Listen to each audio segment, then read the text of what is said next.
Thought it froze for a second there. All right, welcome. Playing a little bit of Streets of Rage. Yeah. So I've never really played this series. I think I've played all three games for just a couple minutes each. I'm gonna do a couple games, so I'm not gonna worry about that. So I don't have much experience with it, but I'll start. Ooh, oh. And I'll go for this guy. But anyways, a lot of people maintain that this is like the greatest, like old school, beat 'em up game. I love this song. Yeah, people. Oops. Thought I was facing the other direction, and suddenly it turned around. Okay. So I just wasted a bunch of life because I assumed, hey, let's just hit the A button. That's probably the the standard attack. No, that's a special move. I was tapping it rapidly, so I just thought I was doing a combo. Didn't realize that he was just going. We're off to a good start. Anyways, yeah, so many people were talking about how good the soundtrack for this series is, so I had to check that out. And this song is Go Straight.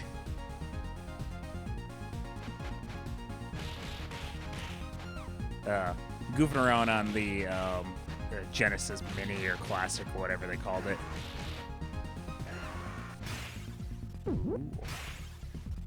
Aww.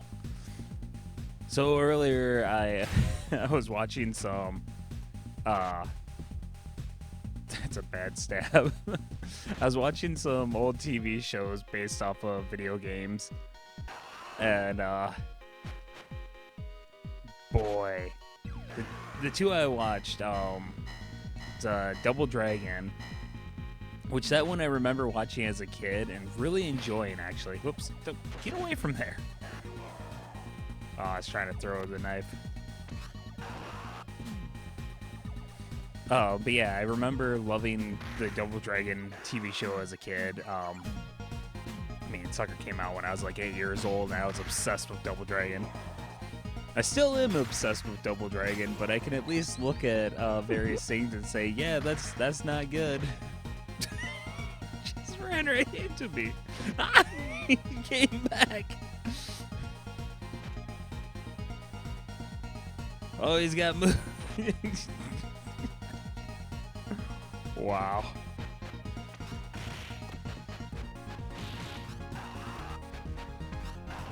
There we go. But the other one was the American Street Fighter series.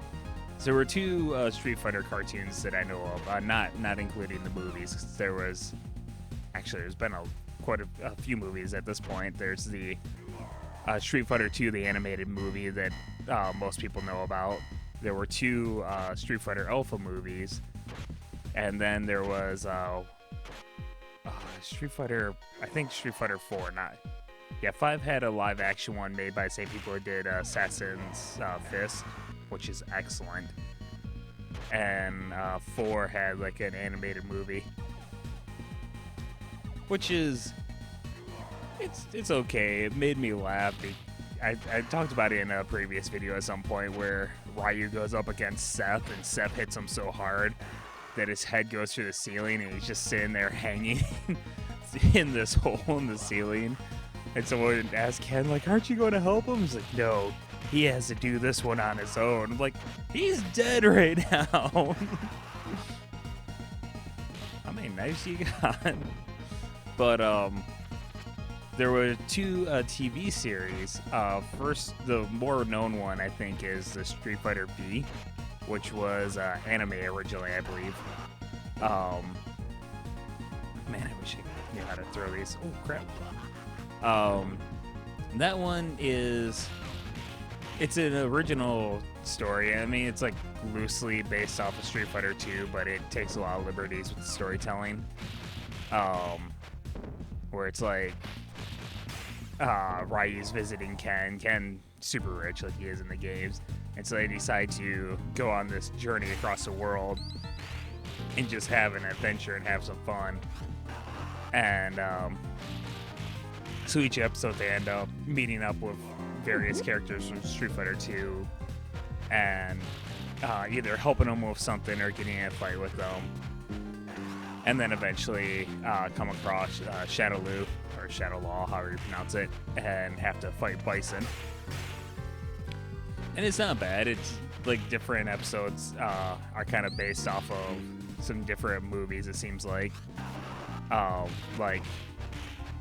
The episode where they meet Chun-Li seems to have a very much a Running Man feel to it, where Arnold Schwarzenegger is going through the streets, going up against all these different gangs. But the other one, the American series, is at least loosely based off the movie, the Jean-Claude Van Damme movie. And like, it's not like directly based on it, but there's little things such as Ken and Ryu aren't exactly good guys. They're out for the quick buck, always looking for their next scheme. And Ken's all about the next scheme, whereas Ryu's kind of unsure, like, maybe we shouldn't be doing this. Chun-Li's a reporter like she is in the movie. Blanca was created by Dalsim like he was in the movie. So there are a bunch of little things, but it's not like a definite sequel, but it's definitely, there's a comparisons. But jeez, yeah, the Double Dragon one, I was watching that just like, really? I liked this as a kid. Like, man, I had no taste. Can I punch the piano? I'm going to switch to Street Fighter 2 for talking more about the Street Fighter series. There's just a couple funny things in that. The Double Dragon. Growing up, like, when the show was on, I loved it. I watched the show. I had a couple of the toys. I remember playing the game. I don't remember exactly how I played the game because it was on like Sega and Super Nintendo. So because I jumped right from NES to PlayStation. So either either played it at a friend's house, or there were a couple times where I'd like borrow one of those consoles from a friend and then occasionally rent games for them. So I might have done it that way. But then growing up, looking back at it, I was like, man, that has an awful art style. And I always kind of wondered if we're any good, because, you know, there's things with bad art styles that are so good. Oh, man. You know, it's serious when he flexes so hard the clothes come ripping off.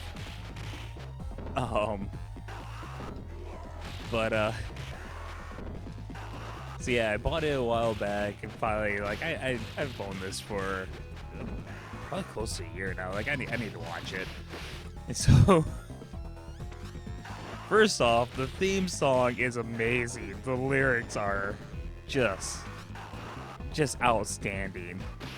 Like, the opening two lines are something along the line of Double Dragons, always humble, never bragging. Just like, that's amazing. But jeez, like, it has a story where like the boys were born with these dragon symbols on their chest, so they were like the latest in line of legendary dragon warriors or something like that. And like Jimmy is kidnapped as a child, so like the opening scene, after explaining why it's important that they have their dragon symbol. That was stage 1. I fought like 3 bosses. Like, their dad's going to look for Jimmy and leaves Billy with the Dragon Master. And then it goes to, well, what would be modern time for the show. And as far as I can tell, Billy has no idea he even has a brother. Which is kind of funny because, like, there's a character. Jeez, that was a nice little stab with the knife. There's a character dressed up like a ninja with a mask that forms around his spiky hair, which, you know, looks also natural. And he seems surprised when he sees Billy. It's like, gee, I wonder who this character is going to end up being. But what's great about it is, like, the Shadow Warriors are, like, attacking the city with, like, a helicopter with a mounted gun on it. The police officer is like, Billy jumps out and, like, rescues a kid or something. I can't remember exactly. So the police officer's like, hey, I'm overwhelmed out here, and I've been given the authority to make you a deputy so you can help me. And Billy's response is, the best way to win a fight is to never start it. In other words, I don't care that the innocent people are getting hurt. I don't want to fight. Then his sensei is like, sometimes you gotta fight to prevent a war. So he's like, all right, I'll become a deputy and beat the crap out of all these street gangs. But then there's a knock on the door, and lo and behold, there's Jimmy. And, like, you get the impression that Billy didn't even know he had a brother, but within, like, 30 seconds of Jimmy showing up, he's just like, huh, I have a twin brother. Which, that right there makes it hilarious, because when they're together, they can become the Double Dragon. Basically, superheroes. And they're in disguise with their masks, except their new uniform is basically identical to their everyday clothes. It's like, so every time someone recognizes them, they're always surprised. Like, why are you surprised? You just look like you. And they go for, like, the G.I. Joe school of, holy crap. End every episode with life lesson. So, oh, a kid at school wanted me to do drugs. What do I do? Actually, I think it was the second episode. There was a new drug on the street, and I was actually kind of surprised. They went for it. Like, there's a new character introduced, because the first few episodes they keep on introducing new characters, and at the first time they show up, they fight against the brothers, mistaking them for, like, the Shadow Warriors. And then they end up joining the brothers, and by the end of the episode, they've joined the Dragon Clan to fight against the Shadow Clan. Okay. Oh, hey. What up, bro? But, yeah, in the second episode, like, the first time you get this formula, it's a soldier who joins them, like, fresh back from war. And while he's driving home, vehicle behind him just starts driving like an idiot, ends up running him off the road. So the brothers are returning home from a fishing trip. And so they pick him up, give him a ride home. And he was describing how the guy was driving. And they're like, oh, he has to be careful, or else he's going to end up killing himself. And one of the brothers goes, it's too late for that, look. And the camera changes, and you see the car that was driving all over the place smashed against a tree with a bunch of emergency vehicles out there. It's like, holy crap, they're going for it. The funny thing about that, when the Shadow Warriors are just trying to distribute the drugs in the city, of course they get stopped by the dragons. Because the good guys got to stop everything. Can't let anyone have any fun. But one of the boxes of drugs falls out of the Shadow guy's vehicle, and someone walks over to pick it up. The guy's like straight up a zombie. It's just like his mouth's kind of like half open, and he's just walking around going, "Rrr, rrr." It's just like, man, I think he's already on something. But yeah, that show is, man, that is bad. The sad part is they could have had a fun dynamic with the brothers. Like the whole thing of Jimmy being raised by the Shadow Master is like resolved immediately. he's just like, he fails too many times, so the Shadow Master just like discards him, and Billy rescues him. And so he's like, huh, the guy who raised me was going to do me harm, whereas the guy that I betrayed and attacked rescued me. I think I want to join him. And so you think them coming from completely different backgrounds, having different ideas of how to deal with stuff, might lead to some interesting dynamics. That didn't work. But no. The only real conflict they have is like that fishing one on the way home from their trip. You don't actually see a fishing trip, or basically Jimmy likes cities, Billy likes the country. Like, that's about the extent of the conflict. Like, as soon as Jimmy joins Billy, he's in for the long haul. This is not going well. Nope, that didn't work. Oh my word. I don't think I'm going to get past this.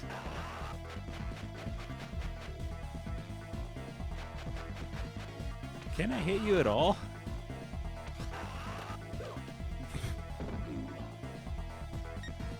Alright, well, I'm going to jump to Street Fighter 2 and talk about that series.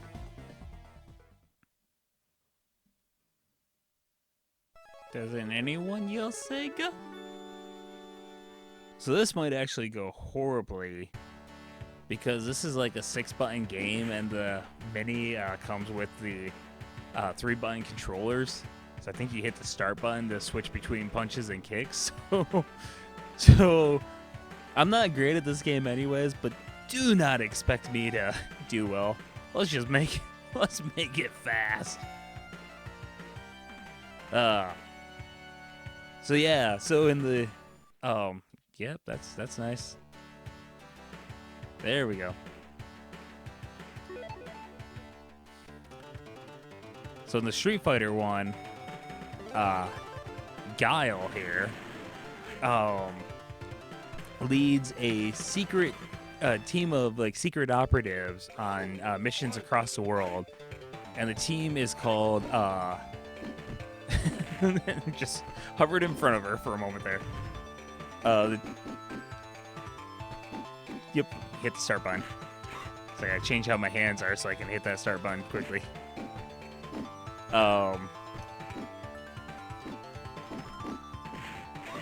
Jeez, this is a nightmare. But yeah, the team's called Street Fighter, and his two main operatives are Chun-Li and Blanca, but he also frequently uses Ken and Ryu, like DJ and I can't believe I beat her, DJ and T-Hawk. And the show is like off the rails. Like, it takes a lot of liberties. T-Hawk can like literally fly. There's one scene where they're like trapped in a chamber. Oops. There we go. They're trapped in a room that's being filled with gas, and like Blanco was gonna try to like electrocute the door open or something like that, and Guile was worried about the gas being explosive. So he tells Chun-Li to do her like upside down helicopter kick thing, and she's all nervous, like, I don't know how long I can maintain it. But then she does it. She like floats up to the ceiling and just sits there for like a minute doing that kick, which creates a whirlwind and sucks all the gas up, allowing Guile to do a sonic boom to blow the door open. And then she comes down and she's just perfectly fine, not even winded.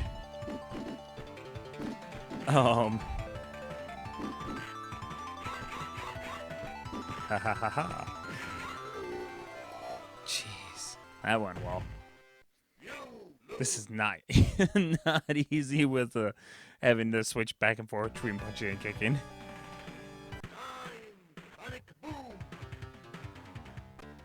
Okay, good. I get to switch. Let's see.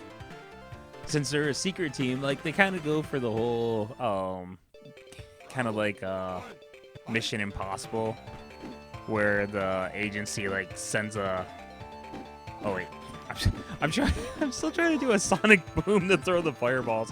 I am not paying attention. Anyways, is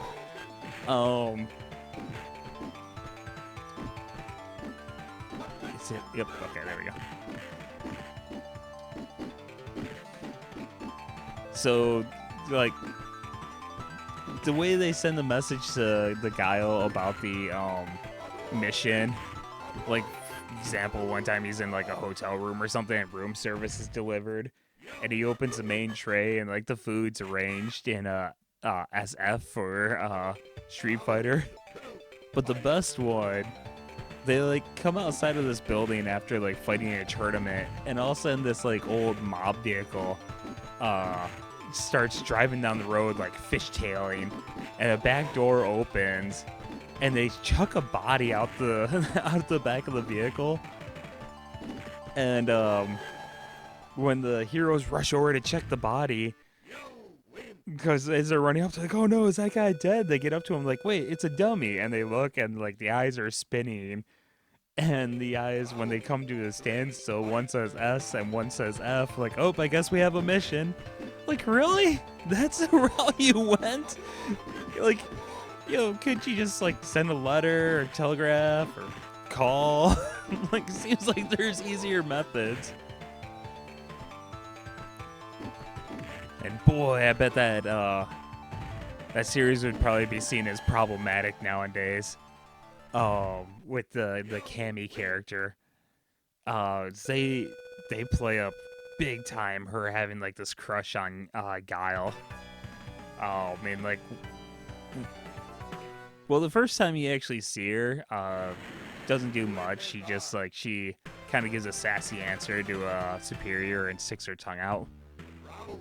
But then, like, the first time you really see her interacting with Guile, they're making sure they have packed everything they needed for a trip.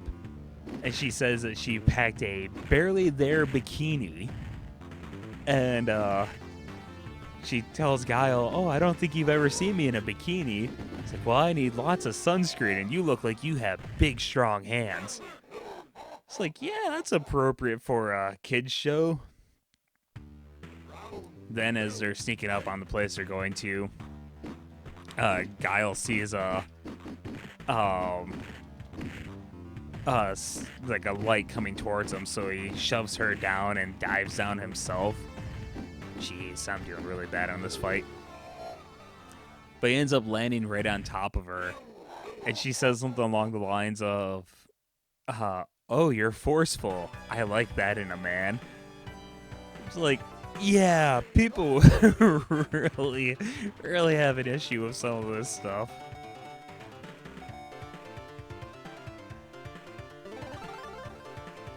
For added fun, the creator also or the writer, someone also decided to get a bit preachy with his opinion on firearms. It's like on Guile's first mission, the guy hands him a piece of paper. It's like, "We're prepared to give you any piece of equipment that you need for this mission." And Guile shouts, "I hate guns! Only cowards use guns!" It's like, geez, well, tell me how you really feel there. Actually, that first episode, M. Bison took over, like, hijacked a place that was studying a disease to try to create a vaccine because the disease was spreading through like a village. So M. Bison, being the bad guy he is, wanted the vaccine to be perfect so he could steal it and basically make a ton of money selling the vaccine to the dying people. So he basically purposely infects a lot more people, so that way they need to rush to complete the vaccine. And then, of course, when the good guys show up, he's like, "Oh, my time here is done," and he blows up all the medicine, so now they can't treat the people. And this happens like right after Ryu becomes infected with the disease. So now they're like, oh no, Ryu's gonna die, and then they realize that Blanca, he was infected earlier. Blanca's can't like has antibodies, so like his mutation makes it so he can cure the disease. So like, oh yay, we just need to take a blood sample from Blanca and we can create a vaccine and save everyone's life.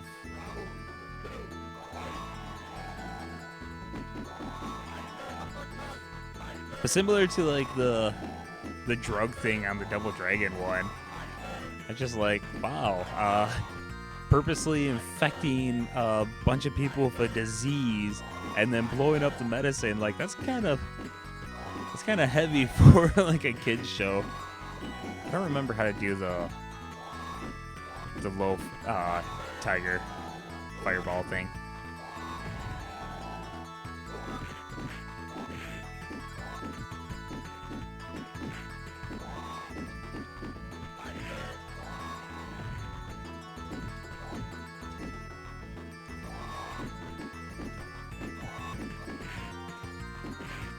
Come on. No.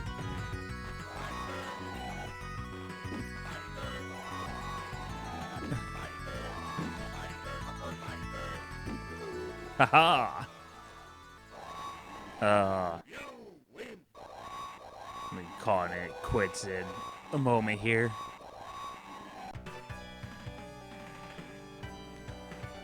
See how far I can get a Sagat. Ooh, I can punch a car is what I can do.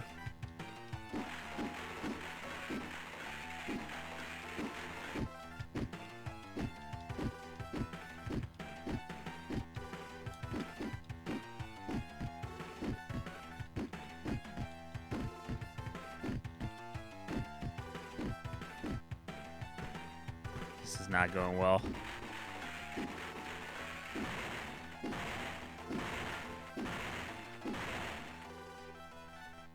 I forgot you had to do it in a specific order. Oh well. See if I can beat... Ooh. Ryu.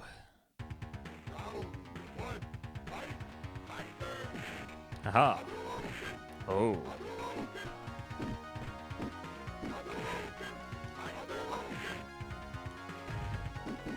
Seems he likes the fireballs.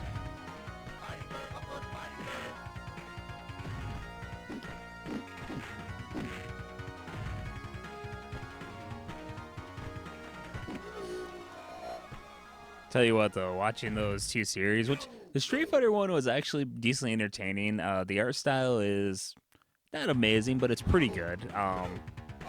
Actually, it looks pretty close to some of the promotional material for Street Fighter 2. Like they had some where they had it was drawn pictures, but drawn in a way where it almost looks like real people, and so the characters look pretty close to that. The dialogue's kind of cheesy. Some alright, some cheesy. A lot of moments of things turning around right away. Like T-Hawk was, I can't stop myself. T-Hawk was undercover. And he had been undercover so long and moved up the ranks in the organization. Everyone's like, well, he's turned on us. And then he's like, you guys were nowhere. She was there for me. So I became someone. I started leading it. And Kyle was like, you're wrong. We do care about you. And instantly T-Hawk's like, well, let's go then, because I got a job to finish. And then they took down the criminal organization. Jeez, Balrog, that sucked. But anyways, I know every now and then I bring up how I want to do a series where I just like watch all the video game movies and TV shows and do videos reviewing them all. And eventually, I swear, eventually I'm going to do it. But watching those really made me like, yeah, I need to do this. It's going to be amazing. But I think that's enough. I think I've embarrassed Excuse me. I think I've embarrassed myself enough. So, maybe next time I play a Street Fighter game, I'll play it with a controller that has more than 3 buttons. Anyways, hope you enjoyed the episode. Until next time, my dear friends. Until next time.